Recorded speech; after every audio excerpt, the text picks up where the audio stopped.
Hello and welcome to another week's episode of Cowboys Takeover. I'm your host, Jason Kent. And man, it's been a rather boring off season. Felt kind of a dud of a draft just because who you have to take. But we bring back some familiar faces. Some people end up leaving. Let's bring in Mr. Aaron James. Aaron James, how have you felt about this? Has been a tough off season, right? Especially where you want to go. I know we've kind of, we've talked about this a little bit, but when you see teams, especially the Eagles, making big moves, our biggest signing, hey, we brought back a guy. He brings back a New Jersey number. He's changing it up, which makes sense. I think that was his college jersey number and he wanted it. So how do you feel? Can he be the guy? What do you get when you bring back Zeke Elliott to this team? Yeah, so I think it's still fresh in my memory how I felt about him leaving the team, right? It felt like an end of an era. And I think I shared that when Dak and Zeke first became a thing, I was like, wow, like between these two guys, we have to make a deep run, maybe at least a Super Bowl appearance with these guys in their career. Well, that didn't happen. But, Zeke leaves, and as a fan favorite, everyone's like, hey, look, it seems like the best decision to move on, give Pollard a chance to carry the load. And Zeke is just really a high-priced RB1. Oh, you're just not going to get that type of production. So that was the primary reason for the departure. And, he goes to New England and more so seeks out a contract where he prioritizes the monetization of his works. But, we kind of see how that panned out with New England and, just not a really competitive team overall. But if we're honest with ourselves, we thought of Zeke a lot throughout last season because of our red zone deficiency. Thought about having a big bruise. It would have been nice to have a big backpack there. You are right.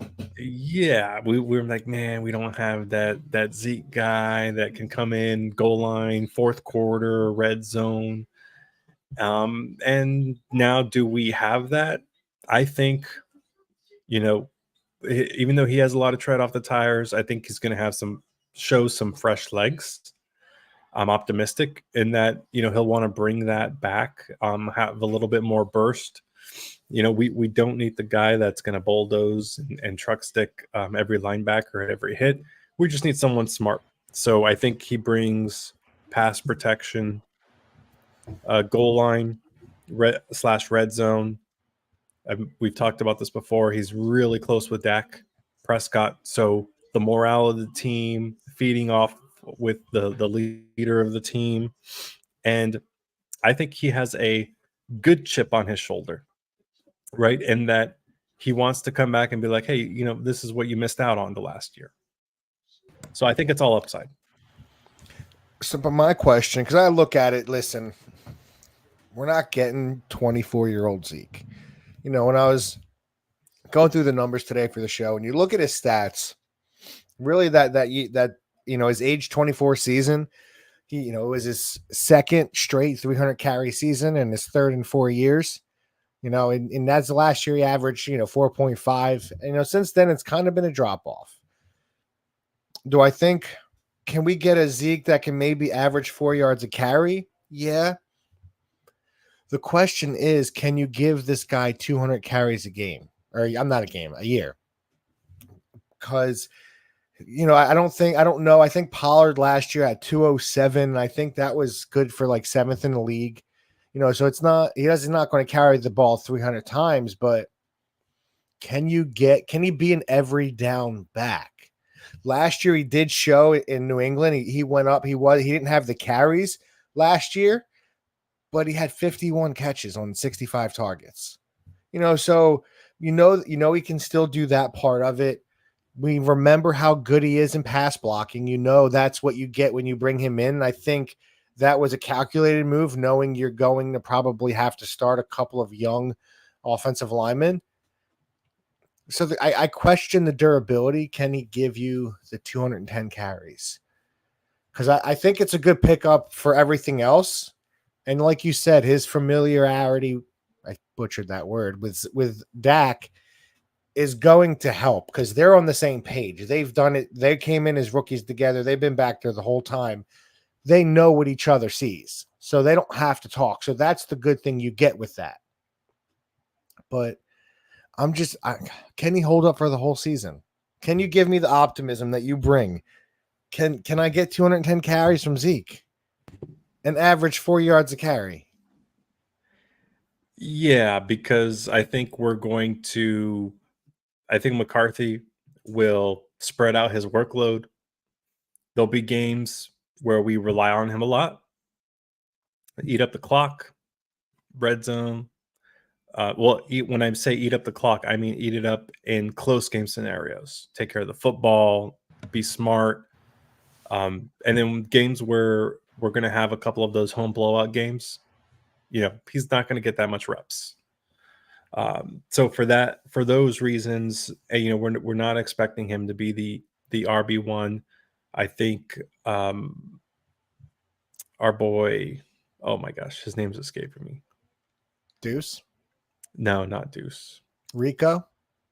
I think Rico will get, as of right now, will get a majority. Oh, so you think carries. Rico's okay?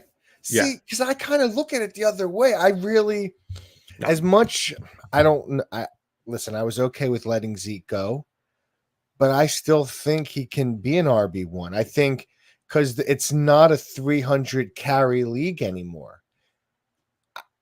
Can Zeke give me 180 to 200 carries? If the answer is yes, I can leave him out there 3 downs. Like I can give him, now if you're going to say I can give him 2 drives to Rico 1, I'm okay doing that with Zeke because I think Zeke can pass protect in a lot of those situations. So I think actually the opposite because of his upside in the pass protection game and his knowledge with Zach or with Dak and being able to catch like he showed last year. He had 50 something catches.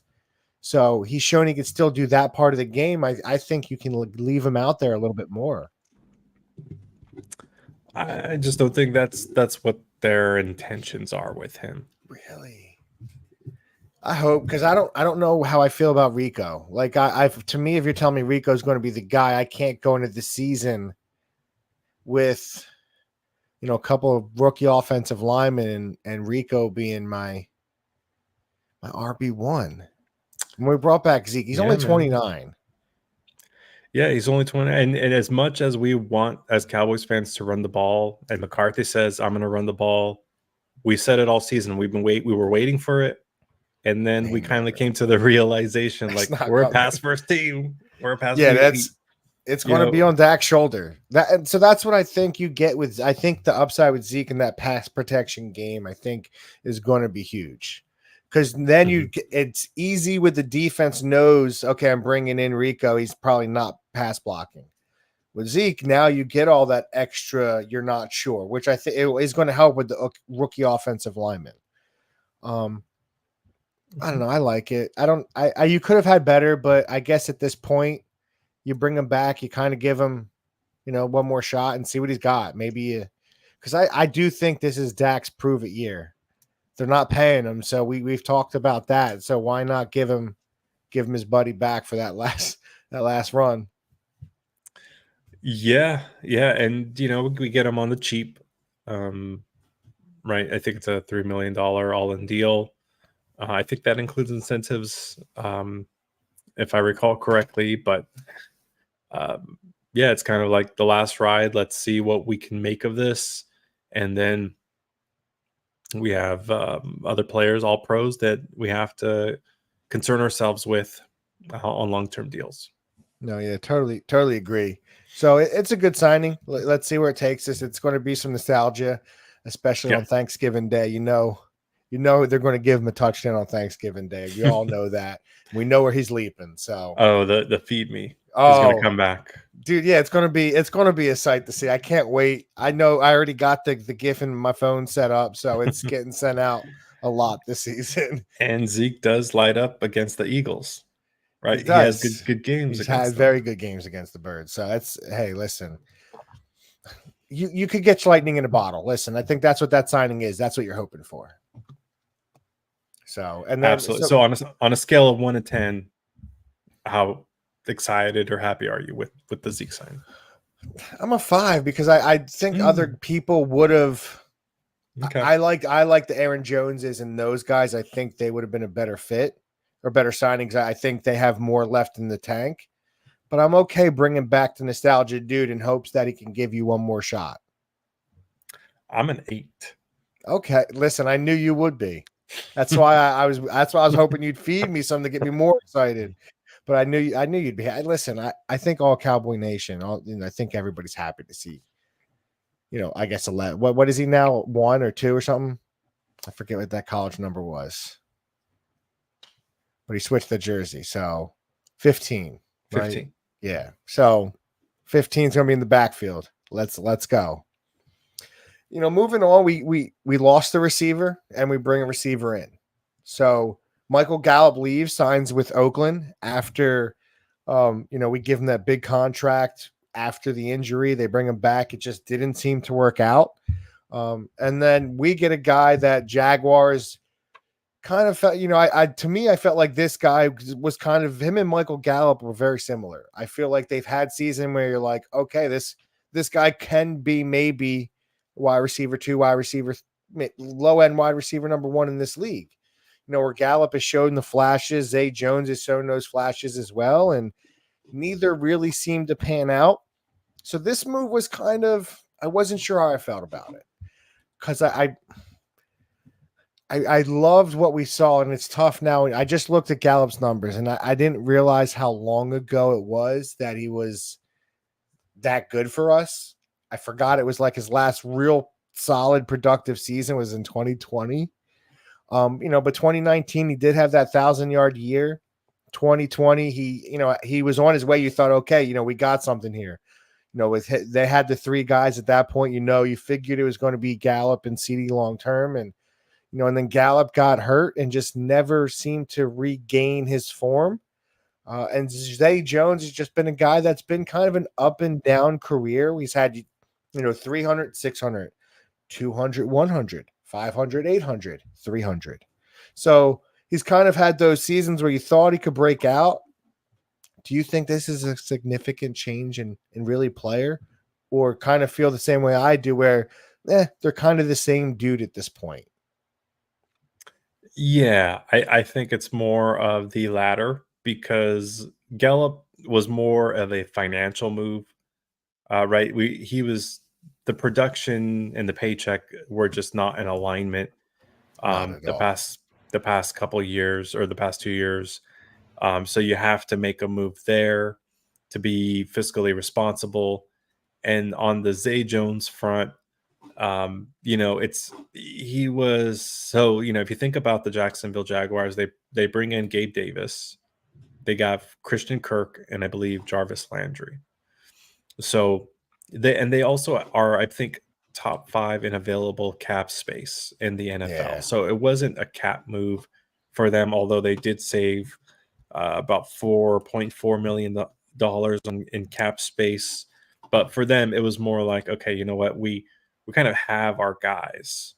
And they also drafted a rookie wide receiver. So when you take all that into account, it's kind of like, you know what, Zay, and I actually went through Jaguars podcast and I looked to see what the fans were, the fan sentiment was, and a lot of it was just kind of, to summarize, is like, hey Zay, thanks for the nice couple years.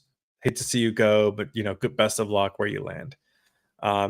So where we allow someone to leave for lack of production based off their paycheck, and you look to bring someone in that is, got sidestepped or what have you, and just really didn't get a chance to fully showcase, his value to a team. and it's the Dallas Cowboys, right? You're going from small market to the number one NFL franchise. I like the potential upside. Am I blown away that, oh wow, if this guy can compete with Cooks and for the number 2 spot or on production? That's what I want to ask you too, because I was looking through the depth chart, and I'm looking like, and number one is, I think this is why it's a big topic, because number one, we're not sure what wide receiver one's doing, but even after that, I like Brandon Cooks. Mm-hmm. I like what Tolbert showed me last season. I liked what he showed me in his moments, and I really like what Cavante Davis has been doing. Not Cavante Turpin. I like that. That to me, so I have 4 guys that, like, to me, that's where it's. I don't Zay Jones maybe playing number 5. So that's where I'm kind of looking at it, because I really like our wide receiver room right now. I think there's a lot of big play guys there. There's a lot of guys that you can hit home runs with, and Turpin's a guy that you can do so much with. So that's where, like, I'm not as excited. Like, this move, it was like, okay, he's not a guy that's going to do anything. He could be now, depending on what wide receiver one does, which we'll go into in a moment. But yeah, I really love our wide receiver room. So I don't know what the Zay Jones signing does. The Gallup leaving, you said it is financial, but it's tough, man, because you were hoping he would find that page with Dak. I thought of this season, if there was, I thought if they could have connected, maybe they could have brought him back on some type of lesser deal, because I really liked his big play potential when him and Dak were hitting early in the season or early in their career. He was a guy that Dak was getting the ball to him, them deep, big plays, and he was making the big play catches. So it would have been nice to see those two, hit that same page again, but you just never got to see it. So it's tough. So it was a move that had to be had. Like you said, you had to get rid of him for financial reasons. Yeah. So, I mean, to your point about Cavante, I mean, he had 12 receptions last year. I'm not really sold on his wide receiver capabilities. I mean, I think I was hopeful that he could be a potential Cole Beasley type of But I think he slot can go guy. into that, and he's still got that speed. He gives you so much with the end around game, and you could put him in the backfield. I think he gives you more availability, where I have Cooks, I have CeeDee Lamb. I think Tolbert can be that wide receiver 3. I don't know if I want to, and Zay Jones, I don't need that guy at my 4. I'd rather have my Turpin, who I can do so many things with, and when you put him on the field, teams are looking at him.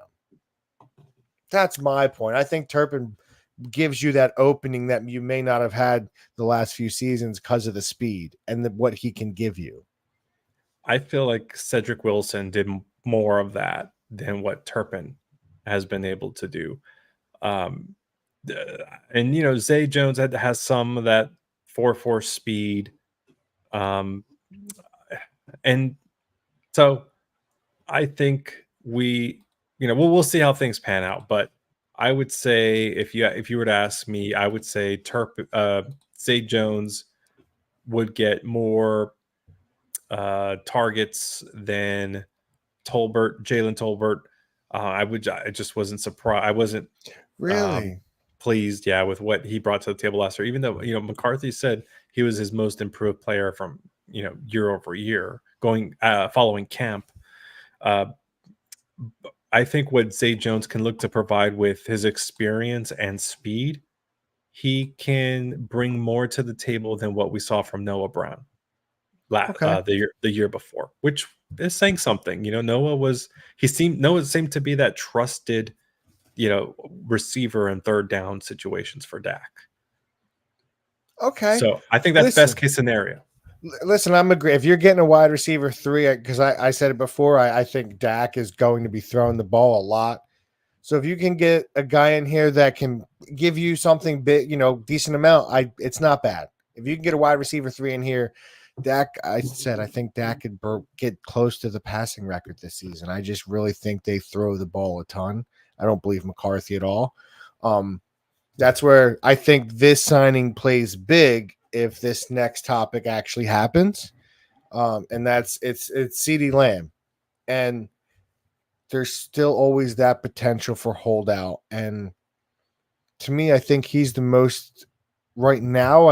He's the most important player on this team because when you look at it, is Cooper Rush Dak Prescott? No, but we've seen Cooper Rush come in and win games. I think right now the drop off at receiver. I think CeeDee Lamb. I think his targets go up tremendously this year because you're starting two. They're probably going to be starting two rookie or two very young offensive linemen. You're having to redo that line a lot this year. They're going to need to get the ball out quick. And CeeDee Lamb knows he's the focal point of that offense and his targets. Last year, Dak and that offense was completely different once they started getting CeeDee Lamb the ball. So I it's tough for me to say that he's not going to hold out when you're seeing these contracts that receivers are getting. You know, AJ Brown just got paid. Amon-Ra, I think it was Amon-Ra, St. Brown, or one of those guys got paid as well from Detroit. Man, a lot of money's being given out to wide receivers. So CeeDee Lamb holds all the cards, and it's going. I find it hard to believe he's going to show up come time. I think he may want to get paid, and he deserves it. I think he last year proved he's 1B right behind Tyreek. I think Tyreek is a little more explosive, but I think CeeDee Lamb is proven he can give you anything you want, inside, outside. He knows he holds all the cards. So if he holds out, that could suck. So that's where that Zay Jones signing could be, good because you have an experienced receiver. But I am worried about CeeDee Lamb because you have him, and like you said, we got Micah's coming up. A lot of guys are coming up to get paid. A lot of people aren't going to get paid. For me, I think so. CeeDee Lamb in his 5th-year option is going to make 17.99 million, where the number ones at his position are making north now of 30. Yeah. So, and it goes up every year, whether 10%, 15%, or something along those lines. So, for him to that's just too big of a gap to leave on table. If he was making 23 million a year on this option, right? It's like, okay, I'll make that up when next year when I'll reset again, and I'll make that up over time because of how the these contracts go. But to leave north of $12 million on the table for 1 year, that's a lot. And you even though nowadays these players are still getting paid off of serious injury, you'd rather get that guaranteed stack. It just makes more sense to do that. So I think that we're going to be in trouble come July, August if something isn't pinned. And I think, to your point, and nice title on this, by the way, I think CeeDee does hold the cards, because we don't really have that number two where we can say, hey, you know what, you want to sit out, watch, we'll be fine without you, and your value will just go down from here, right? Because I hadn't really thought about it before. I know we had talked about it, but when I was sitting down thinking about it, and you look and even last season, I said I thought he was more important than Dak, and Dak finished number 2 in MVP. I thought it really should have been CeeDee Lamb that finished there, because I think that's how important he is and how big he means to Dak, and how Dak can rely on him. The stat I think 2 years ago was Dak's the ball, the difference between the receiver and the DB, the Dallas Cowboys had the lowest in the league, and CeeDee Lamb is still coming up with those big plays. So it's one of those things where CeeDee Lamb is just he's that safety blanket that Dak needs. So he knows it. He just knows it. And I think it's tough. Again, he's going to have to get paid.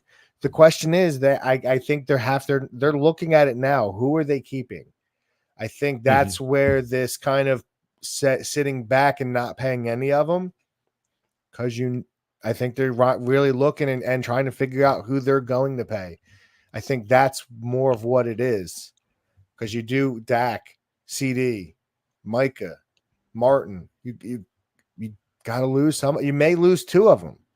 You got to figure out who you're keeping. I think that's why nobody's getting paid right now, is they're still debating who's the most essential there, who's out there. Can they get somebody next year in the draft? I think those are a lot of things that they're thinking about. Yeah, and it's tough because we still have a 10-win team. We got a 12-win team, dude. I really believe we do. Coming into this year, you think is another 12-win year? You could probably. I think you can. I haven't seen the full schedule yet. I haven't looked at it, but I still believe we're two. I think you can sweep the Giants. I think you can still sweep Washington. I think you can go 1-1 with the Eagles. That's 5. I think you can get 11 or 12 wins. I don't think the team, as long as, you're going to get some games if things go right. Yeah. So, they're probably still, Detroit's probably better than them. I think they're probably right there, though, with Detroit and Green Bay. I don't know, Green Bay did beat us last year, but I think they're right there. I think the Eagles, have flaws, and San Fran has flaws. Yeah. So I don't think, none of these teams, even when you look at it, Kansas City has a ton of flaws. They just have, probably the greatest quarterback of all time. So I don't think there's a far and away team this year that you're saying, hey, they're the favorite. So if you can make a move, I don't know what, get a bad team, you get a line. If you could make a deadline move, get a lineman, you can make a run. That's what's so upsetting, because this team, they have the chance they can win a Super Bowl. Mm-hmm. You make one move to a bad team, that Dallas is right there in that conversation. Every team has a weakness. I think Dallas is in the conversation for the Super Bowl. That's what makes all of this so tough. Yeah. How many, assuming CD plays every game this season, how many receiving yards do you think he has? I think he gets like 1,800 this year. What? I think CD. I think he could. To how low? 1,300. No, I think he goes there. He has an opportunity to get the catch record this season. I think, I'm telling you, I really believe Dallas is passing this year. Wow. You're not paying your quarterback $60 million to hand the ball off. You know what I'm saying? That just doesn't happen. You're not doing that. This season's on Dak's shoulder. That's 100% it. They're either going to win on it or he's gone. So I think CD is the beneficiary of that, and CD knows that. So he can hold out and he don't get paid. If I'm CD Lamb, I'm still showing up. I'm gonna go do what I do, and someone's going to pay me, because I think he does. I think he has a huge season. I think what's tough is that it's going to be hard for him to have that big of a season without a solid number 2. And I'm always thinking, I'm like, who can be our 800 plus receiving? Cook still can be that guy. And I still like what I still like. I think that it's deep enough, and I like the tight ends. I think we're deep. They have enough. I really love what Ferg showed me last year. Yep. I think you can he can be your dump off guy. I think in pass more. I think Zeke is going to catch some balls out of the backfield. I think, there's going to be so much you can't just focus. And they've shown, what do you have? The most catches inside and outside, or like it was even. It was so even. So like Yeah. you can put him everywhere on the field. It's so hard. Dallas has it schemed so well where to get CD open and get him where he can work in space. So they'll find ways to scheme him open 100%. They don't need, he's not Randy Moss from just throwing him on the outside and Sam the go. So we know what he's doing. Mm-hmm. He has the whole tree. I think I think Fergie has a better chance of getting that 850 plus receiving yards over any other wide receiver. So I would love that. I would say that's more likely. And I think if we can get a big jump from Schoonmaker or Hendershot, I'd love to see us do a lot of 2 tight end sets. Right? Because then you have the threat of the run, or you have these athletic tight ends going out Get and him doing in some route space. running. Yeah, I would listen. I think they have the talent. That's the problem of not going and getting those guys and knowing you lost your offensive lineman. Like that's the issue, and really not filling up your holes on defense. It's because for as many holes as they have, they're still a very, very talented team. They're as talented as any team in the NFL. That's the thing that hurts. That's what really hurts. So, CeeDee Lamb, we love you. I want to see you get paid. I said you're my number one priority. I've been saying that one, on this show since day one. I think you're the most important offensive piece right now. So let's get in the camp. Let's get yourself paid, kid. Yeah. Other than that, we really appreciate each and every one of you for tuning in each and every week that we come on. And I know in the off season, it's a few and far between, take a week off because there's not much going on as we've seen this off season. But again, we really appreciate it.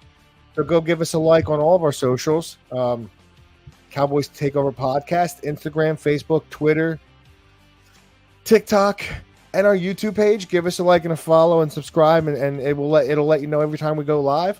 But man, it's been a slow off season. Let's hope it doesn't get jam packed with this CD news. Come summertime, because that would not be good. We don't want to see that. But we really appreciate again everyone listening. We'll let you know. Probably be another few weeks just with the slow news cycle. Probably won't come out for a few weeks. We'll let you know on the socials, on Instagram, on Twitter, on Facebook. We'll let you all know there. But we really appreciate you. Thank you. Love you all. God bless. Enjoy your evening till we get to talk next time.